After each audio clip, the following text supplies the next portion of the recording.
নমস্কার বন্ধুরা, গোপুর কথা চ্যানেলে আবারও আপনাদের একবার স্বাগত। গোপুর সংসার গোছাতে গোছাতে আমরা ক্লান্ত।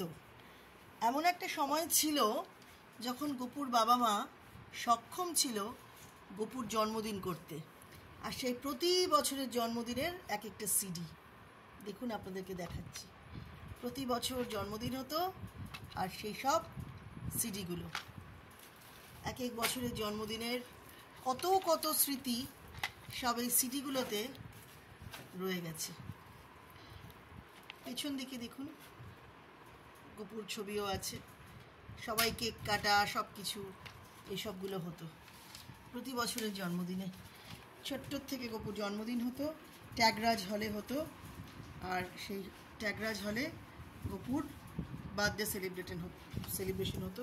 লাস্ট বার্থডে সেলিব্রেশন 2017-তেই আমরা করতে পেরেছিলাম, তারপরে আর পারিনি করতে, সেই জন্য সেটা বন্ধ হয়ে গেছিল।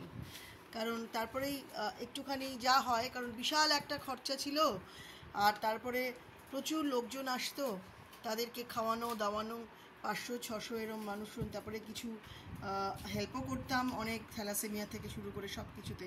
তা সেই পরিমাণ সব কিছু আর করে ওঠা হয়নি পরবর্তী সময়, সেই জন্য সেটা যে কোনোভাবেই হোক বন্ধ হয়ে গেল। জানি না গোপু যদি আবার কখনো চায়, তাহলে হয়তো বা আবার গোপুর জন্মদিন হবে, হয়তো বা আবার অনেক মানুষজন আসবেন, হয়তো বা আবার অনেক লোকজন খাবেন, বা অনেক কিছু অনেককে সাহায্যও করতে পারবো। এভাবেই চলতে থাকবে। তো যতদিন না হচ্ছে ততদিন গোপুর টুকটাক জিনিসগুলো কিনে দিচ্ছি, আরও সংসার গোছাচ্ছি আমি আর গোপুর বাবা। কি সুন্দর সুন্দর সব জামা পরাতাম গোপুকে, তাই সেটাও ভাবছি যে এক একদিন এক একটা জামা, এক একদিন এক একটা জামা। আর কি, এভাবেই চলছে। আপনারাও পাশে থাকুন, গোপুকে ভালোবাসুন। আর দেখুন এই ছবিটা কি সুন্দর লাগছে গোপুকে দেখতে, আর আমিও গোপুকে নিয়ে থাকি। ভালো থাকবেন সবাই।